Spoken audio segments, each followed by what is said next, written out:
Liverpool beat Brighton by 2 of our goals to 1 of their goals. It's the way we win all the football matches these days, seemingly. I am Neil Atkinson. This is the Anfield Wrap. We are in association with The Athletic. Do sign up at theathletic.co.uk/the Anfield Wrap. There's all sorts of reductions on there for you to have a look at. And obviously we're into it because it's full of very, very good football writing that gets into a number of different clubs, not just Liverpool. That's why I like it. You can find out what's going on absolutely everywhere. But to find out what's going on here, I've got with me Chloe Bloxam, I've got Adam Smith, and I've got Rob Gutmann this week on the Anfield Wrap to talk about Liverpool's 2-1 win against Brighton. And Rob, it was threatening to be one of those sorts of games that you get to enjoy, kick back, treat the second half like it's the cricket, have a chat about the doings of the day, the general election, anything else that you care to mention. All of those things were possible. And then Liverpool don't make it 3, and then the goalkeeper does that. Yeah, you were with me. We were having a lovely time. Yeah, and then the goalkeeper does that. I still haven't seen back what the goalkeeper does. At the time, I seem to remember he didn't have to do that. Is that correct? Can I just get that out of the way? Emphatically so, yes. He didn't have to do what he did. But he doesn't have to do it because it would only have gone 2-1 anyway. But also, Lovren probably does box it on the cover when you watch it back. And that's why I think Liverpool were trying to argue it maybe isn't a sending off. But you don't really get to do that and then argue it's not a sending off, if you see what I mean. No, yeah. As deliberate a handball as you can hope to see outside the box, you're on thin ice. And it suddenly made it a throwback game in the sense that, I don't know, for the 29 years prior to... No, okay, for the 27 years prior to Jurgen Klopp making us properly good again, that kind of thing was happening at Anfield. Not necessarily that, just thinking we're doing well, but then suddenly we're not doing well. Letting go 2-goal leads. It happened. All those kind of Anfield anxieties came flooding back to us, I think. Maybe the crowd was better because it did respond a little bit at that stage. But we turned our first comfortable win in a long time and a good solid sort of taking a further command over City into something of a... what's the word? We all trudged out of Anfield scratching our heads 11 points clear, which feels a bit weird. It does feel a bit weird, Adam, and it is 11 points clear, and it's not just 11 points clear, it's played 14, won 13, drawn 1, and yet you are sort of coming away saying, oh God, I wish they'd play well at some point soon. Wish we were any good. And that's obviously ridiculous. Liverpool are magnificent, they are the very best of themselves, they are doing the business, but it is worth saying, it would be nice if at some point, this side maybe turned their ever so slightly unearned 2-0 into a very much earned 4-0. Yeah, I think I'm a very pernickety person, and I think that the words that you say are important and stuff. And I think what people are saying is they want Liverpool to attack well, because you don't win 2-1 by not playing well, because the defenders played very well and the midfielders helped them out very well, and the goalkeeper... but up to that point. Up to a point. And I was sort of surprised afterwards by how people were saying that we played poorly, because I thought up until the moment the goalkeeper just went a bit mental, it was as regulation as they come. It was the definition of a regulation 2-0. Brighton played very well, caused us problems, but we had answers for pretty much all of those problems that they caused us. And we were going to win 2-0, and it was going to be, I'd sort of done that thing where in my head I'd prepared a tweet saying nice regulation 2-0, and that's because that's what it was. And I think we get sort of caught up in the idea of, we haven't played well because we didn't score 6, but we did play well. We just we just defended really well. We played very well in a different way. We contained them. Yeah, and that's what we've been doing pretty much all season. Look, we've played really well at times. Again, you don't go 3-0 up against Manchester City by not playing well. This idea that we haven't played well, I think, is a slight false. It's a slight false statement. What we want is Liverpool to play comfortably, and that's what we haven't really seen this season. We want them to play comfortably, and we want us to attack well and finish off the chances. And look, let's be honest. On another day, we could have gone in at half-time 4-0 up. It wasn't like we lacked opportunities. It was just that we didn't finish them. That's a slight concern. I think what's happened to the front three, I thought Firmino was quite poor, for example, and Salah obviously is just still really nursing this knock and just isn't himself, and so I don't think we're attacking very fluidly. But until the keeper got sent off, I was never really thinking that Brighton were going to get anything out of the game. And even at 10 men, they never really looked like threatening. Then, Adrian, the only real moment of, oh, Jesus, was when Adrian nearly spilt it into his own net. There was no other moment where I was thinking, God, what the hell's going on here? We're getting battered by them. So, I don't know. I think, look, we weren't great, but we weren't terrible. We just were playing well in a different way. It's worth remembering, Chloe, at the 2-0 marker, and as you move into the second half, Liverpool are 2-0 up. They know that that's the case. They also know they've got a game on Wednesday. They then know that game on Wednesday is followed by a game on Saturday. They know that game on Saturday, which is an away game, is followed by an away game on Tuesday. And I think part of what you saw was a football team that was trying to sort of manage itself. The only minor question is whether or not they beat better managing themselves at 3-0 than at 2-0. But one shouldn't be complacent. 3-0 is a difficult scoreline to reach. But that's the thing that's in my mind, that maybe, just maybe, Liverpool should have had a big 20 minutes either side of half-time of trying to make it 3-0, and then they could have just strolled around the pitch. Yeah, even if it was 3-0 and you can take, your main forwards off, or, Firmino does a lot of work, one of the midfielders, and 3-0 is a much safer scoreline than 2-0 because, they get a goal back, the tables turn, you're on the back foot, you're getting pegged back. But the thing I say about Brighton is that we did have chances and we could have been 3-4-0 up. However, in the second half, there was a spell where they did have about 3 good chances in the space of 5 minutes, throwing on goals, some crosses where Van Dijk hits it, slices it, and it goes out for a throw-in, but your heart in your mouth at that moment. But apart from that, I didn't really think Brighton had many big chances in the game, although I did think they played well. And it's quite weird to say throughout this run of games that we've had that I probably think Man City was the comfiest, and they're the ones who we suppose we'd be challenging this season for the title for. It just felt a bit more comfortable in the sense of, I don't even know why, because 3-0 against City's still not a brilliant scoreline because of the attacking players they do have, but it just felt a lot more comfortable in these games where you've got to dig in hard and fight and be a bit more physical. Is the games that have shown a bit more trouble for Liverpool, but there's not at one stage in the game where I think we could lose it or even draw it. I think in a way, I mean, it gets to a point where you're going, it can't just be ill fortune, but it feels like Liverpool have now won 8 games to 1, I think, out of the 14. Is that the stat? Something like that. But in every single one of them, there's a moment where it could have had a very different character to it, the game, and mainly in our favour, I would say. Like the first of them, I think, is the most obvious example. The 2-1 against Southampton, when we were on the cusp of running away with it, and our keeper virtually throws one in. Saturday's game feels most unsatisfying because the final quarter of it, we're playing.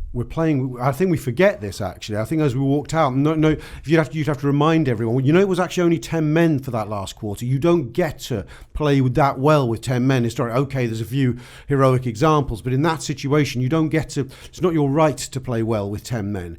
And I think that's sort of slightly part. So I think it's also something about us, Rob. We're so shape orientated that we're not we're not 4-4-2. You sit back and you look to spring. Yeah, we're so shape orientated, everyone knows the jobs, that I think for us more than most sides now, but I think it is happening to teams more and more, when we go down to 10, because the shape is so important with 11, that one little thing that changes like that, it's difficult for the side to absorb.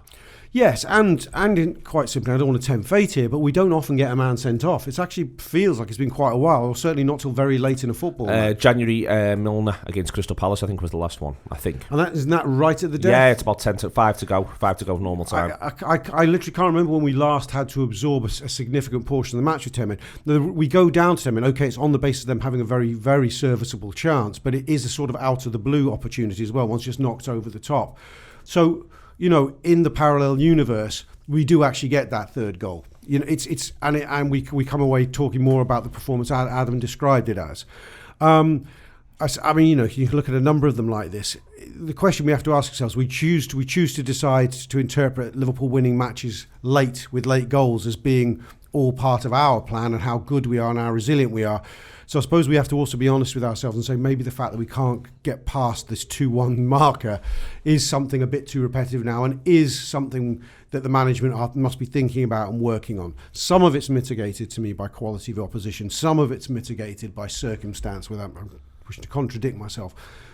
But for me, the bigger issue is, you say we played well, Adam. I think in every single game I've seen us play this season, we have power played well, which means we have found moments and times to play exceedingly well where you go, Jesus Christ, no one can live with us for 5 minutes. Then nothing happens for 15 and we defend well and the game's controlled and a bit frustrating. And then to order, we'll have another power play. And that's a good way to be. And it's got us to having this remarkable points total.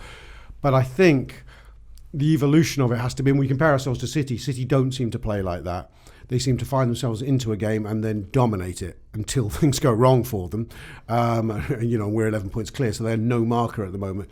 But still, I think we do have to find a way of being more holistic throughout a football match. It's not necessarily that I thought we played well. We obviously didn't sort of play brilliantly. It's more just that I don't think we played as badly as some other people think, and I think we defended well, and so part of the team played well. I think at the moment we're kind of. I think the problem is that it feels at the moment a little bit like it's like something's going to come crashing down around us, and I think that's kind of why there's a mentality of I want us to play well, because it feels at the moment like we're just holding on to stuff and we're just kind of coping and just getting away with it might be a word that you'd use. I don't think we're being lucky. I think that narrative's nonsense. But I think the idea that we're getting away with something is maybe a slightly fairer. And I think if we were to go out and play a team and win 4-0, 5-0, something like that, you'd feel, everyone would feel less like we were getting away with it and more like we were hitting our stride. But I think the reality is that during every season, teams that do well have to do that a bit. It's really interesting you use the phrase they're holding on to things, because one of the things I think is happening to us is sides are holding on to us. And I think this is a really interesting little thing that we've got. Well, Liverpool were the champions of Europe, with the sides who currently, played 14, won 13, drawn 1. And I actually think if you look at some of these games, like the number of times you see the opposition at some point deep into the second half, almost on the hands and knees. But the point is they're just holding on to Liverpool, just hanging on in there.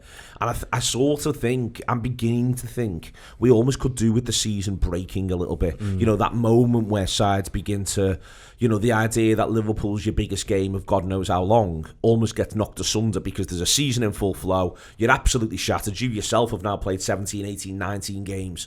I sort of think one of the things we could do with is that beginning to break, and for it all to become a little bit normal for the opposition, because I think that would lead to us being able to pull away from sides easier.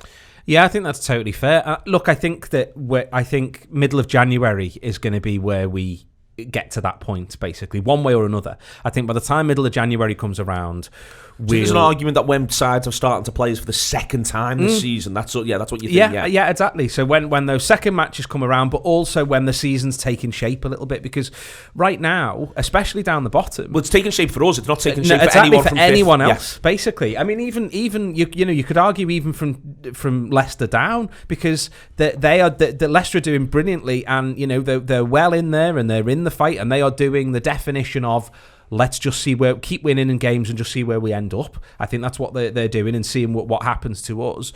But they don't really know. Like, one of my best mates is a Leicester fan, and I was texting him about the weekend, and he was saying, listen, if we can finish top 4, I'll be absolutely delighted with this season. So it's almost like they don't even know what they're fighting for, really. And so I don't think any team, right at the bottom, 2 wins if you're at the bottom right now, puts you up to 12th. Like, it's not, it's not outrageous to sort of say that no one quite knows how their season's going. By the time we get to January, we'll have been through the really difficult period for ourselves, where we've got a ludicrous amount of games in a tiny space of a short amount of time.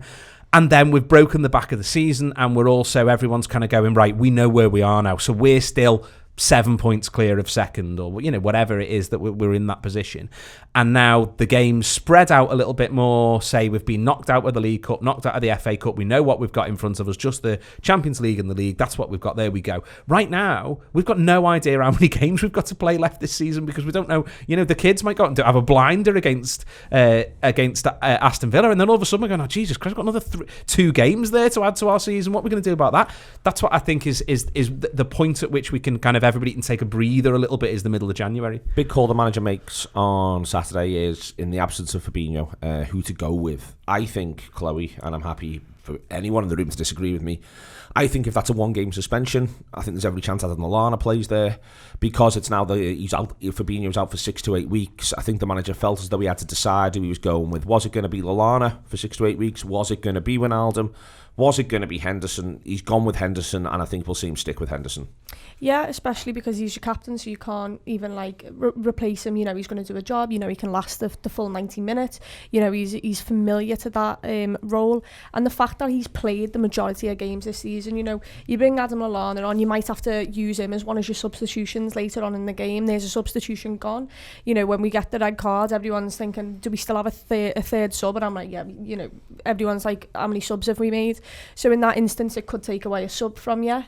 Also, Adam Lallana, he can get injury prone as well. We all know how many games he's been out for. So if you put him in and he can't quite keep up with the level and the demand, he could pick up an injury. There's another person out, and then you can't rotate your other two centre mids for games where they need resting. And I think it's pretty much of how many games can we play here before we need to rest someone and before we need to give them a break, because like Virgil, Henderson, Gini against Brighton looked absolutely ghastly. Like the final 10 minutes, he brought himself back to life and was pushing out. But for periods of that game, he was literally had his hands on his knees and was like bent over. And I was thinking, he's gassed. He sort of needs to be freshened up in the midfield. And obviously Adam Lallana comes on. And I also think Adam Lallana, yeah, he can play that number 6 role. But he's not as familiar as Henderson. You know, Henderson's been there for seasons before he was allowed to advance forward and give that opportunity. And I also think Adam Lallana off the bench, he's your energy. He's the one that, when we are down to 10 men, he actually puts a decent performance in, even though you probably don't recognise him. He's pushing out, he's trying to win the ball, he's onto every pass. He holds his position well. Great header back last couple of minutes. Yeah, and so I think it's the right reason to go with Henderson, because, you know, he's more match fit and things like that. So, yeah, that for me, that's the correct decision. You happy with Henderson there for the foreseeable? Yeah, I mean, I wouldn't have liked to have guessed who he'd plumped for out the two beforehand. I think you're right in saying that he needs to bed in who he's going to bed in. That's why he goes with Henderson. Because Lallana manager says after those pre-season experiments that I'm going to play him in games where we will dominate the opposition. So I think no injury to Fabinho, Lallana's your man, I think, as Neil suggested, but this was the bedding in one. I do think, although he may have shown his hand in that Henderson's his first choice deputy to Fabinho, I think you're going to see them. I think it's going to be hard to see the two playing together for a while, because I think Henderson and Lallana. Yeah, no, sorry, Henderson and Wijnaldum.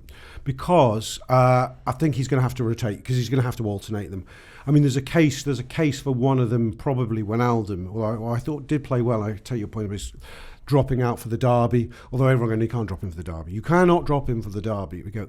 But then you're going to have asked him to have played, because he did effectively play Napoli twice for his country, played Palace, Napoli. It's a ridiculous amount of games. Something's going to have to give, despite it being madness. I mean, actually, I know we're going to come on to talk about the derby, but Klopp's not afraid of those kind of decisions.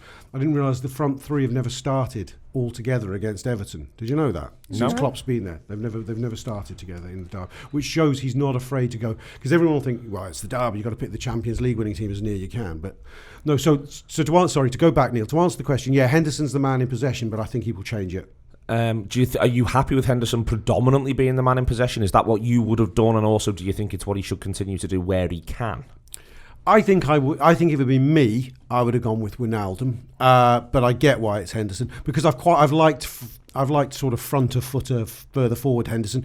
The arguments for it being keeping Wijnaldum that bit further forward is he's got a better goal scoring record than Henderson. Henderson actually though is although Wijnaldum's played for bits of his career at number 6, I think Henderson probably is quietly the more experienced in the position in terms of number of games for Liverpool there. So, yeah, there's a logic. I think you could put a cigarette paper between the two, or for tactical reasons, the manager understands better than me.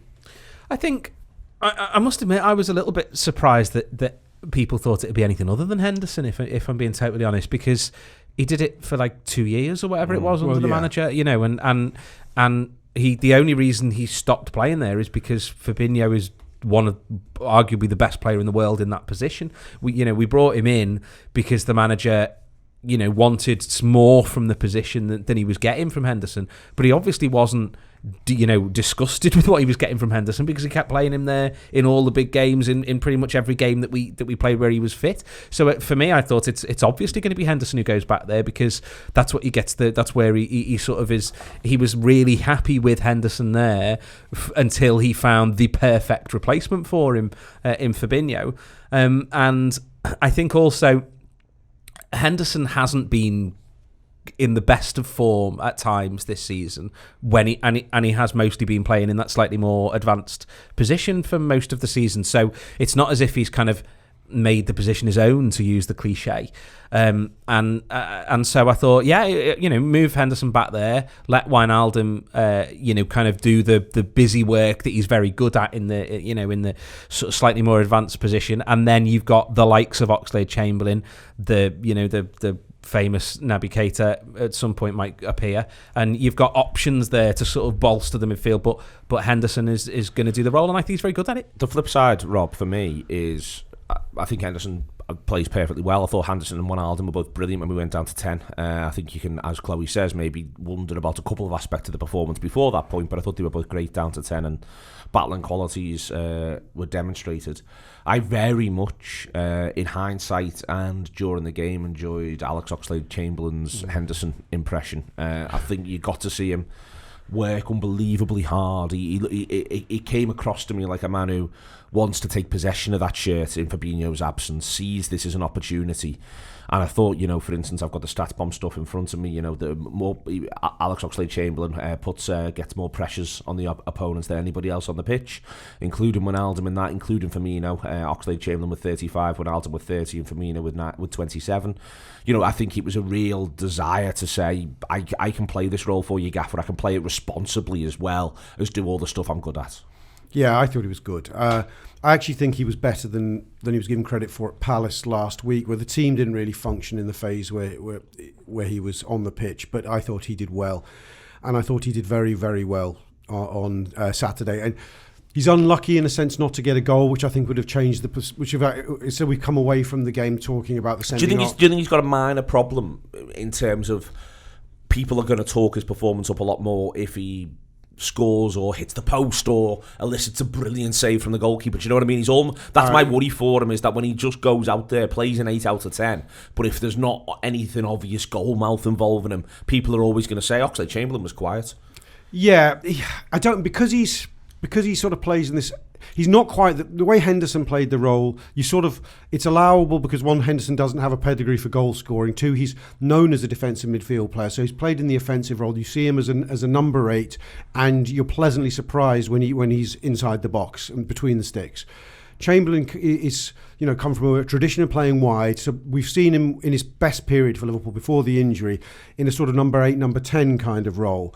So and his status was elevated by some key goals. So I sort of feel his Liverpool career is now, whether it's fair or not is your question really, but I don't think he has to score an epic amount of goals, but I think he has to sort of punctuate his Liverpool career now with a decent goal here or there. I mean, I think he's done a good job in rehabilitating himself quickly in his own confidence with that flurry he had.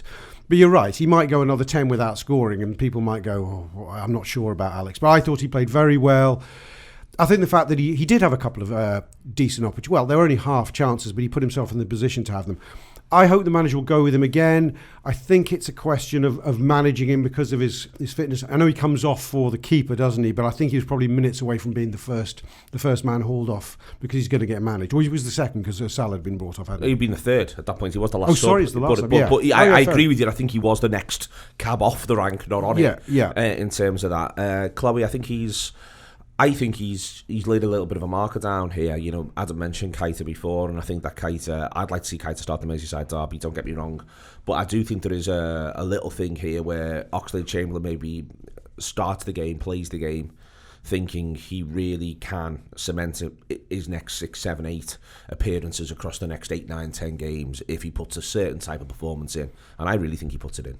Yeah, he does, and people around me, because he hasn't scored, because he's missed a couple of chances, they're just like shouting about him in a negative way, and he should have scored this, should have scored that. He hasn't really been, he hasn't really done anything on the pitch. But when you actually watched him, he closed down everything.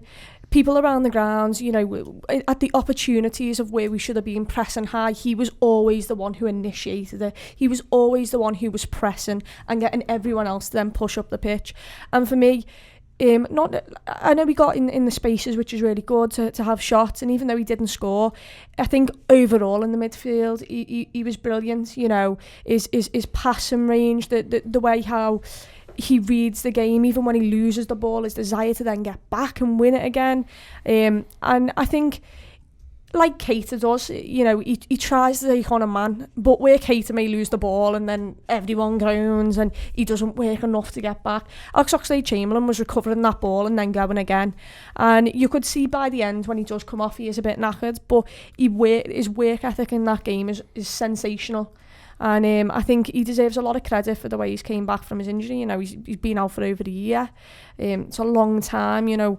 And I think not just the physical effect on you, but also the mental state in which he's put himself here and he's gave himself that chance to actually get back into the team is brilliant, because after a year out, you know, we've won the Champions League, we've got 97 points. You think to yourself, how do I get back into this team? How do I make myself a starter?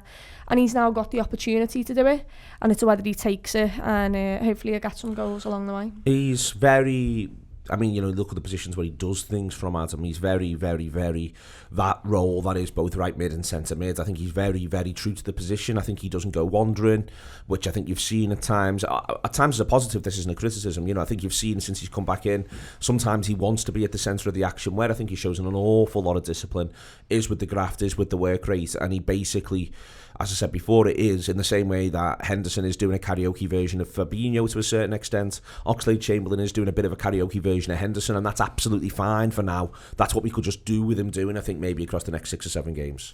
Yeah, and I think with this manager, you know, we all know he's very much about sort of his system, and I think within that system there is flexibility for players to do things that are a little bit, you know, off the kind of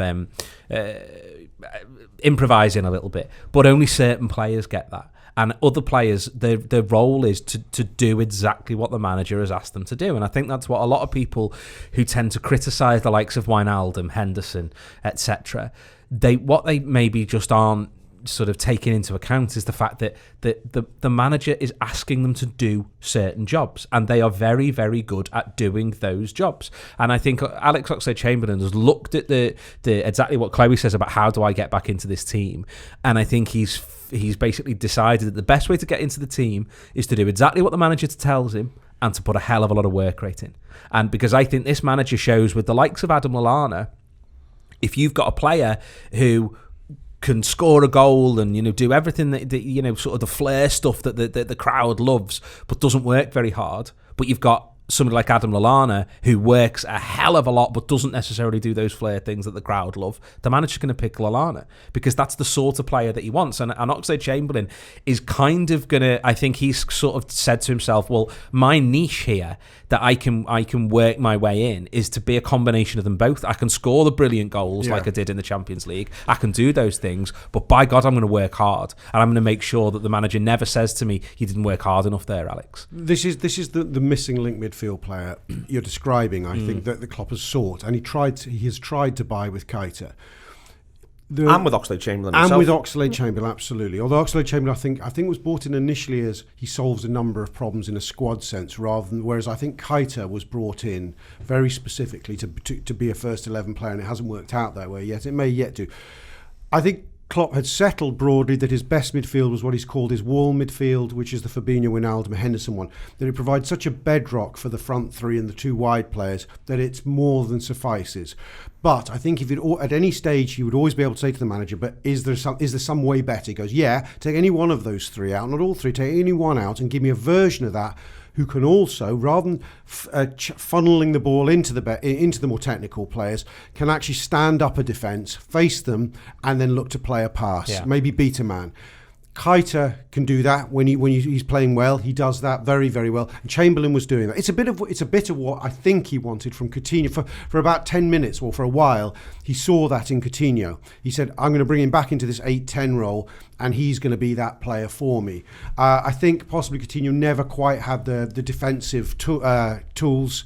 Although I think that his defensive abilities are underrated, Coutinho, but that's another story. He never quite had the defensive tools. I'd say he never quite had the physicality. Yeah, maybe that's right. Yeah, but he certainly liked to harry and chase and put himself about. Physicality is the right word.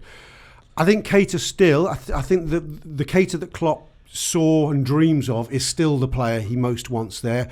Chamberlain, though, as you've all sort of expressed well, showed that he wants to offer Klopp the option of being that player who can do all the Henderson things, well, certainly be an approximation of them, good enough, but give you all the attacking asset. I think approximation's important. I said karaoke version before, and it's harsh to actually phrase it like that. I think approximation's what he's now looking for. I don't think he's going to expect, for instance, Henderson to be Fabinho, but he is going to want an approximation of what Henderson's done in the past and what Fabinho does. Oxlade-Chamberlain's going to be the same thing. He's going to want an approximation, but then, maybe a little bit more, as you say, Rob, cherry on top stuff, and maybe even the same thing from Henderson, whose range of passing, if he can get it to cut loose from the starting position there, is as good as anyone's. And I think that is going to be the next sort of phase of this, in this little run. These lads, they're going to have to be approximations, but maybe even find a little twist to try to find a way to improve, and certainly against the poorer sides. Yeah, I mean, Henderson has got a decent passing skill set, but it's not as consistent, say, as Fabinho's is. Henderson would need more time to ping one diagonally 40 yards, I think, than Fabinho would. So he can't demand all those things of him. I think what you get from Chamberlain further forward is what you get from a Coutinho and from a Keita, in the sense that they are more instinctively in tune with the front three, because they're just much more technical players. I'm not sounding like I'm damning with faint praise or whatever Milner, Henderson, Wijnaldum, because they are beautiful footballers. But there's a level at which I think you could see Chamberlain looking to push a little 5-yard pass into Fabinho's feet, knowing he could move for the return. And it's just two very technical footballers who could respect each other in the way that a more industrial midfielder and a technical centre forward can't. It's more of a and you see it a bit more with Keita. Their front three players playing in midfield is what I'm labouring to say.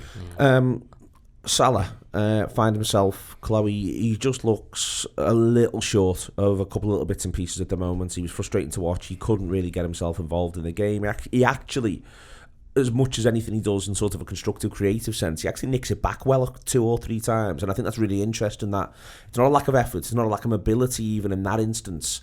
He just doesn't look quite comfortable when the ball's around him at his feet than he normally does.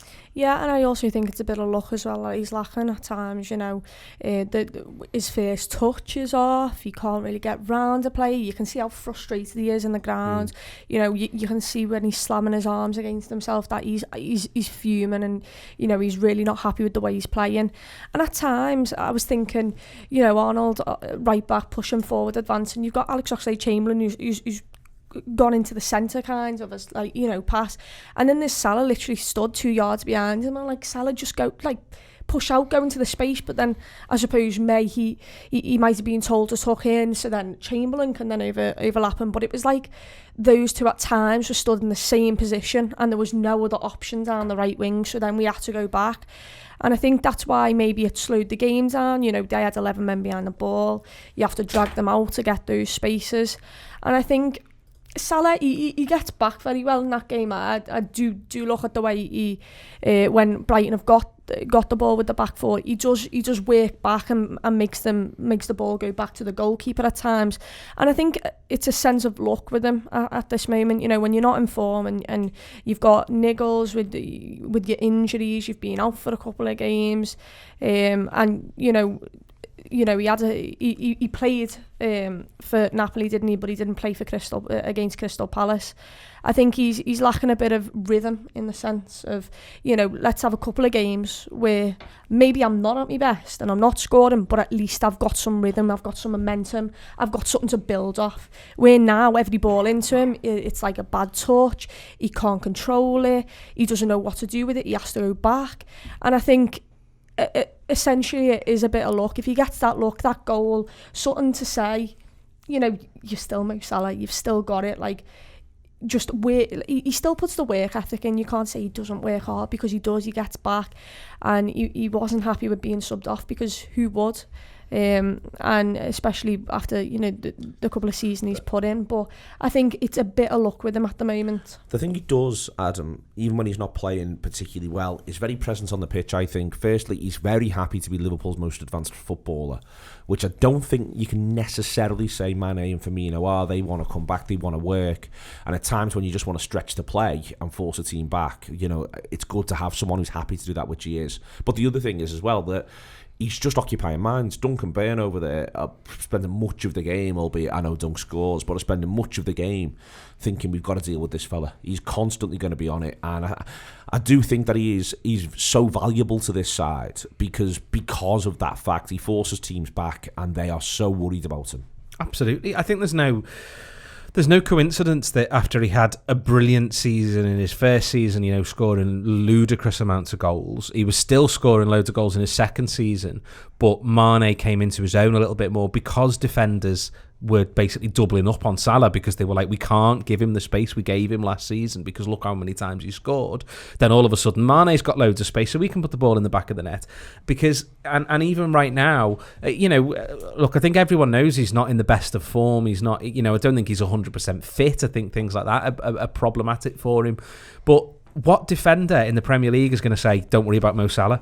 There just isn't one. It doesn't matter how well he's playing. It doesn't matter if he's missed 7 opportunities, 8 opportunities in a game. No defender worth their salt is going to say, "Oh, I'll just leave Salah because he's playing a bit shite." They're going to stay with him the whole time, and that opens up space. It occupies defenders, and it's part of the reason why you were saying before about teams looking shattered after 70 minutes against us, because they've got to be mentally turned on for the whole time, because every single one of our front 3 players can do something horrible to you if you switch off for a moment, and that's exactly what Salah's doing, even when he's not scoring goals.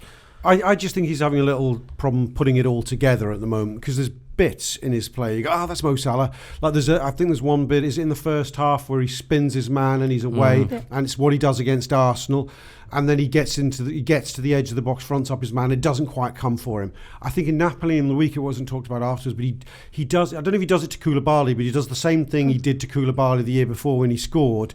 But then the 6-yard box is just that bit more congested, so he can't put a cherry on the top. So yes, he's clearly. Is he half a yard short? He's not. I don't think his pace is lacking, but there is a very, very small. I mean, he always played on the edge. It's an explosive play. He played on the edge. He needs a bit of a rub of the green. It's sometimes like the difference, I think, between the Luis Suarez we saw in the 13-14 season and the Luis Suarez we saw in the year before that. The player of the year before that was a fantastic footballer who scored a lot of goals. The season afterwards was a player from another planet. I don't believe that.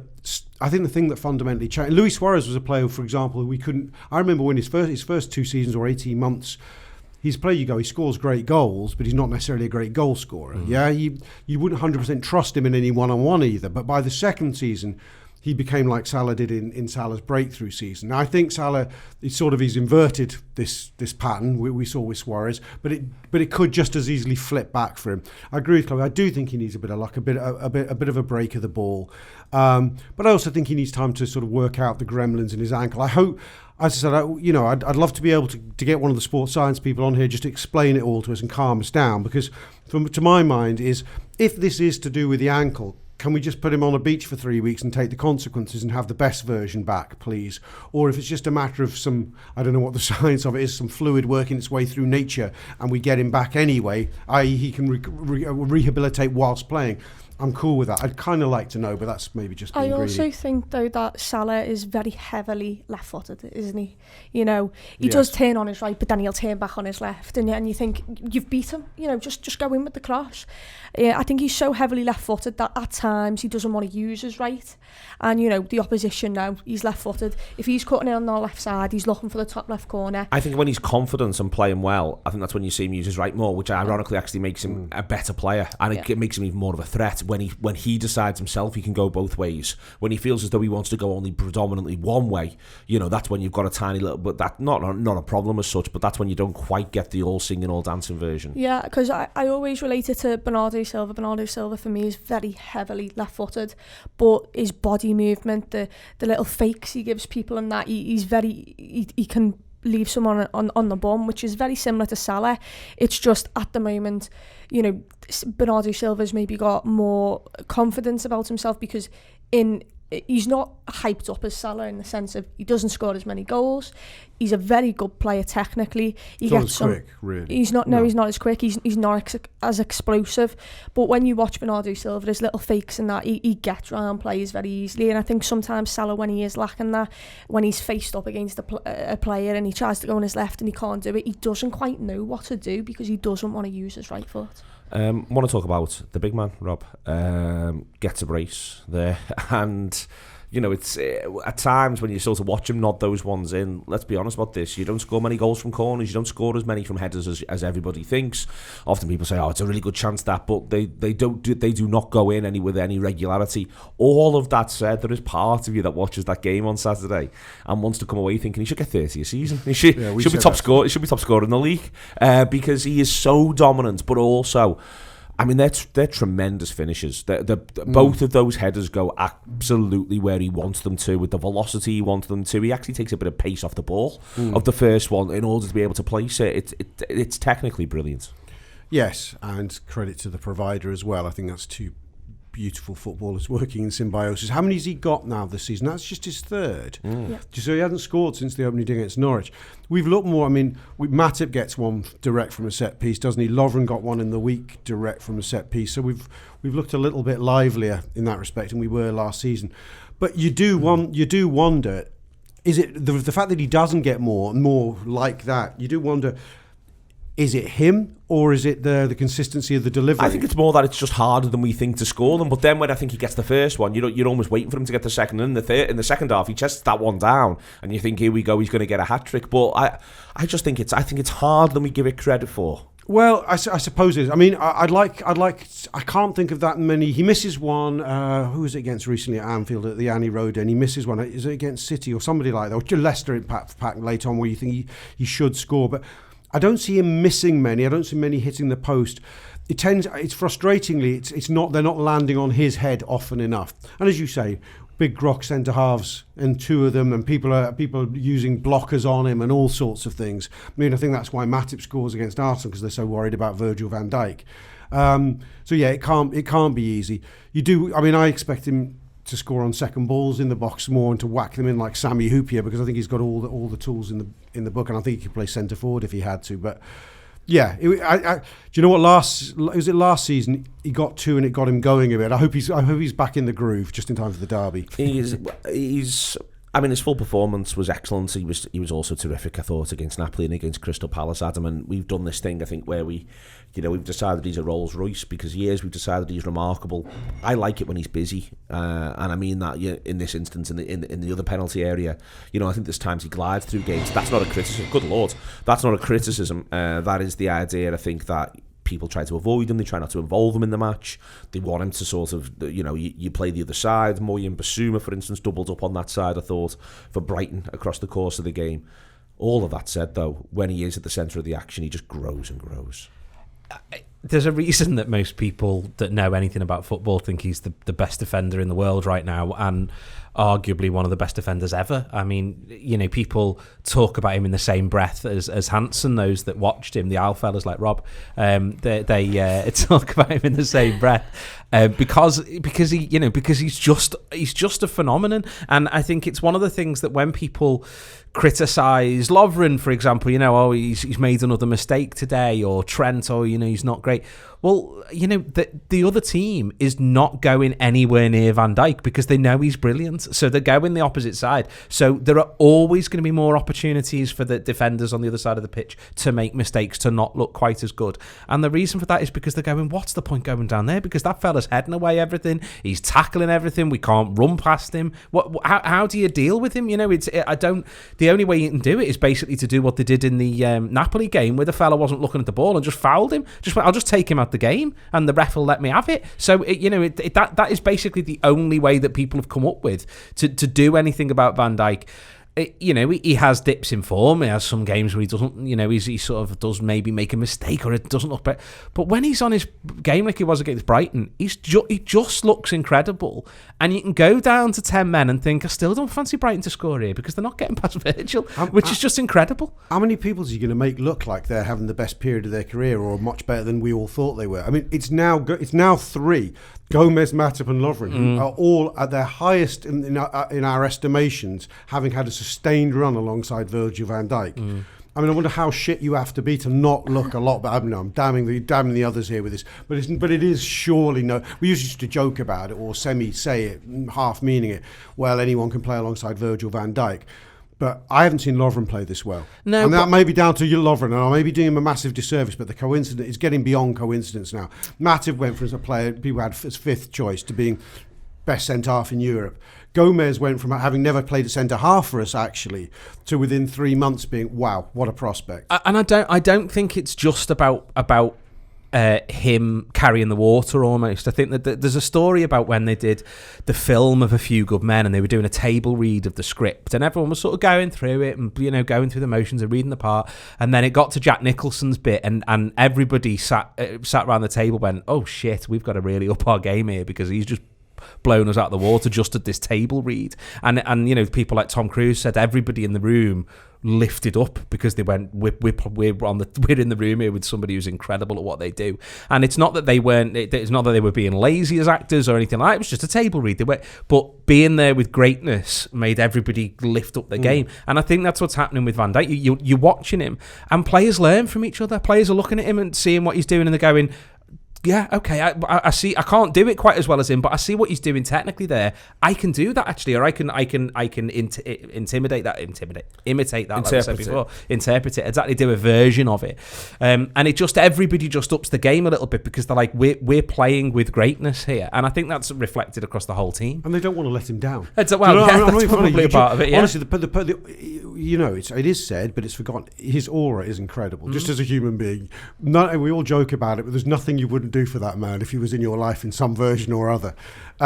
His aura, the fact that because he's so good and is so reliable, if something goes wrong, it isn't going to be on Virgil. You are certain of that it isn't going to be. One, he won't let you talk about it, or don't even look at me like it's my fault, because he's got that, because of that aura, and also it won't be. So you can't not but be a better version of yourself alongside him. I think it's also because of how well he commands everyone. He's like a captain. He's like a second captain for us. You can see even when he's got no pressure on him, he's just wanting to do a pass to Dejan, and if Dejan's not in the exact position he wants him, Dejan drop. Dejan there, and he points.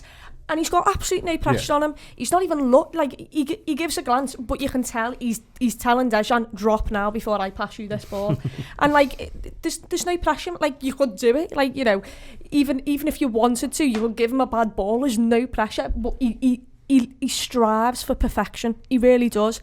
Even Robbo, you think Robbo's he's brilliant. I think without Virgil van Dijk next to him, he wouldn't be as good. Obviously, the way he's so linked with every player on that pitch, is switching a play, his balls to Mane, to Salah on the other side of the other wing, to Robbo getting in behind. He commands everything. You even see it with the midfield. He's not a midfielder, yet he's telling Henderson, you go in between those players, you drop here, you go there.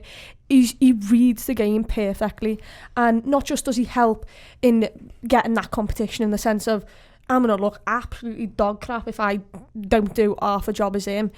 He also helps them with saying, hey, this is what you need to be doing, this is where you need to be playing. You see from corners and that, when things don't go right, when we don't get our heads on it, even when it goes out, he's the first one to grab someone and say, in that position you should be here. In that position, you should follow the run. And he positions everyone wherever they may be. Manager's dream, isn't he? Yeah. I don't think, you're making me think there, I don't think we've had a footballer, and he's not a captain, but effectively a captain, who is as influential on the team on the pitch, I don't think, since Graham Souness. Gerrard, great captain, great footballer. Jordan Henderson, great captain, but actually to be that influential by sort of having a combination of being the best player and having that type of personality, not an arrogant type of personality. Personality, but one goes, I just has a natural authority, I suppose I'm getting at. All right then. Liverpool tremendous in the end against Brighton. Not really, but we'll all go from there and we'll pretend that was the case. Everton dreadful against Leicester. Not really, actually. Everton played reasonably well over the course of the game and are unfortunate. It would be fair to say they were unfortunate. That's not, in fact, if anything, that makes it better. But they were unfortunate not to come away with at least a point. They changed the shape. Changed the approach when the camera cut to Silva after the goal was given. I genuinely, firstly, I thought it was mean. But, in general there, I think he's finding it tough, Rob. But Liverpool do have a number of games. You said before he's never played all the front three together against Everton. Do you think that's going to be the case for this one? Yes, I do. Who do you think he's going to rest? It's going to be a fresh. He will consider this quite a luxury because I think we'll have had 4 days off between games. It's a Saturday, Wednesday, whereas Napoli was a Wednesday, Saturday. So, in a way, if he ever feels comfortable about going again, this is actually the sequence in which he does go again. Who do I think he's going to rest? I think you're right about Jordan Henderson. I think he'll keep him in rhythm. I think he's the first pick in the midfield. I think Everton's a strange one for a manager. I think Klopp will have two narratives, and we've complained a bit in the past because we've only had maybe one truly convincing derby performance under Klopp. I think in the time he's been here, memory serves, truly convincing. That we over-respect Everton. There's the 4-0 and the 3-1. We forget the 3-1 the first year we go through the Champions League. So and the game where Mane gets injured. But up to that point, we're dominant. We win 4-0 against them under Klopp as well. I think there are two of those, but it's since then, yes. Yeah, since then. So you wonder, I think if Klopp is in the mindset, this is a derby and it's, we got to treat it like it's playing a top six side, home or away. We've got to treat. I think if he talks himself into that mindset, and he's more than capable of it, for better or for worse, then he will go Henderson, Milner, and Wijnaldum. That's the team with the normal front three and a stronger back five as he can go. If he gets himself, and I hope he does the latter, if he gets himself into the mindset, no, this is a bottom third of the table side here at Anfield, on current form worse than Brighton, who we sought to dominate by putting a fourth attacker on the pitch in Alex Oxlade-Chamberlain. And Alex Oxlade-Chamberlain, as we've discussed at length, is playing well. I hope he would go with him. Actually, I would hope he'd go with Henderson, Chamberlain, and possibly Milner, just to give Wijnaldum a bit of a rest. That sounds like a sensible midfield to me. I think he does go the front three again. Look, all in amongst all of this, of course, is the conversations that we don't know with the sports scientists saying, you can't go Ox again because he ended up playing longer than you would have wanted him to. You can't go Salah because he needs time for his ankle to recover. We don't know about that, but all being equal, I would imagine that. I think I would like to see the team sheet that's got Henderson, Wijnaldum and Oxlade-Chamberlain on. I think Milner for Wijnaldum is maybe the rest that he gives, as you say, Rob, because I agree with Chloe. He did look shattered, even though he sort of rallied himself. But look, I think that you doing anything in defence? I wouldn't. No, I don't. I wouldn't. I don't really know what you do. I mean, you maybe go Gomez for Lovren is maybe a change, but other than that, I there's nothing, unless he wants to change the shape completely, which I just don't think he does out of the blue like that. He could maybe go with five at the back. I wondered if you might do Gomez for Lovren. Lovren's played a lot of back-to-back football. And in the past, we've seen him get injuries. It's quite possible. That's the one thing, isn't it? I think, yeah. You might fancy Gomez's pace against Richarlison more than Lovren. They're a bit nippier and tuckier, Everton, I think, so he might do. But every time I've said this for the last 4 games and it's not happened. So they play a 3. They go to a 3, and I don't see what's going to change for them. I mean, I think Schneiderlin gets on towards the end, but he's not meant to be genuinely match fit at the moment. And also, Everton play quite well.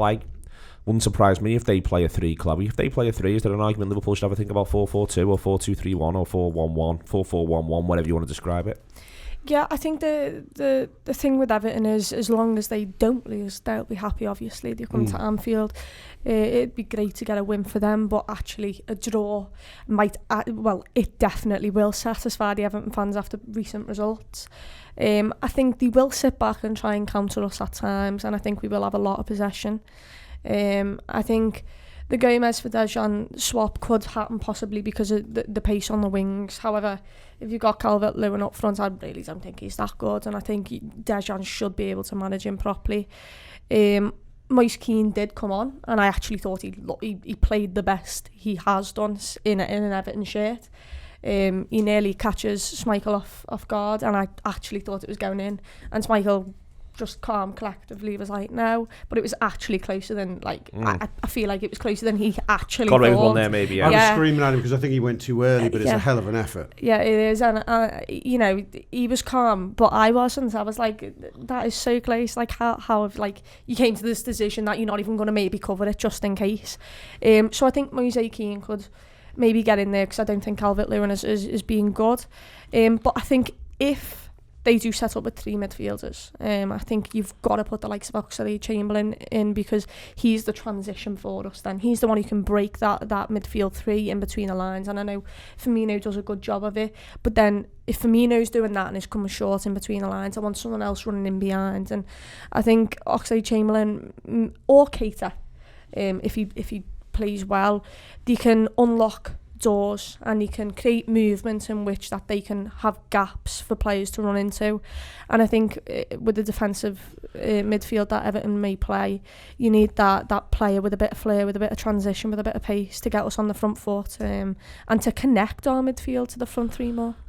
Just a little one on this, Rob, because I think the manager goes with what he knows, and I think once he's established a certain sort of type of behaviour, he tends to stick with it. This is actually the game last season, the corresponding fixture, where, for instance, it's Burnley away, and it's the game where he goes Keita, Henderson in midfield, and Shaqiri plays, and Sturridge and Origi start up front. My point about this is, last season, this was the game where he makes, I think it's Moreno's only started the campaign. My point is that last season, this is the game where he makes those sort of bold changes. It is a little bit different. It's 2 home games back to back. It is Everton as well, but I do wonder whether or not we're all gonna say the shape will be the same, etc., etc. Whereas in the manager's mind, he may well have a bit of a curveball somewhere here. I honestly would not be surprised if Shaqiri and Keita started. Yeah, I before you went on to this segment, I was just beginning to think there is a game he will, not so much that Burnley game felt he was almost throwing the game under a bus and challenging the squads. Goes, look, I'm putting out a team where I'm seriously jeopardising our chance of getting 3 points. Go and prove me wrong, right? And they all did, and we played very, very well considering in a tough game. I don't think the derby's what he does. I was Do you thinking think it's more likely to be Bournemouth, especially with Salzburg on the horizon? It could be, couldn't it? I did wonder whether Firmino, who hasn't looked entirely right for me, could, if he was to sort of keep up his record of not picking the front three, and I don't think he'll be conscious of that statistic at all, but there is an outside chance for me that he pulls Firmino and he doesn't bring in Origi. He could go for something like a bit of a box midfield formation where he could ask Henderson and, say, Milner to anchor with Keita and Chamberlain to play between the lines, and let Salah and Mane freely move across the front four. So I'm 2-2-2 effectively, with the wide men given a lot of license because everything will be pulled into the middle. That would be the interesting thing he could try. I mean, you can call that formation whatever you like, 4-2-3-1 or whatever. But I think in a sense he has shown this interest in trying two players like Keita and Chamberlain literally between the lines. I think he did it both legs against Genk. He did it against MK Dons. I think he does it against Arsenal. Does he do it against Arsenal in the League Cup? Did Keita and Chamberlain both play? Yeah. So he's now done that. Different types of fixture. He's quietly done it 4 times. So it seems he's done it against opposition who's not that worried what the result is, and this is a bit different. But I wouldn't be that surprised if they both played. Prediction? No. Do you know what came into my head? 2-1 Liverpool for the 9th time. 3-1 Liverpool.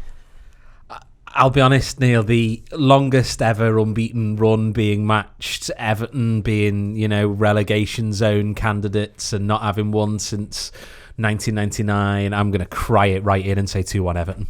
Excellent stuff, Adam. I'm pleased that you did that. Say what about the Anfield Wrap, but it can prepare you for the worst, as well as look back on the best. Liverpool have been the best. Played 14, won 13, drawn 1. It's all right for them not to be great all the time, and it's all right to laugh about it as well. And it's all right to want them to be a little bit better, but it's the best thing in the world looking at the league table right now. League table doesn't matter though on Wednesday. One thing matters, one thing only. It's beating the neighbours from across the park. Thank you very much to Rob Gutmann. Thank you to Adam Smith, and thank you to Chloe Bloxam. This has been the Anfield Wrap in association with The Athletic. TheAnfieldWrap.com theathletic.co.uk / The Anfield Wrap in order to be able to get in and be part of that. Do check out all the stuff that we've got on sale at the moment in a merchandisey, Christmassy sort of way. And if you haven't subscribed, think about doing so. But if you're not going to subscribe, or if you already do and you want to get it as a gift, there's now gift card subscriptions as well for people available for Christmas. I think that's just about everything I'm obliged to say. The thing I'm not obliged to say is that Liverpool are the best team in the world.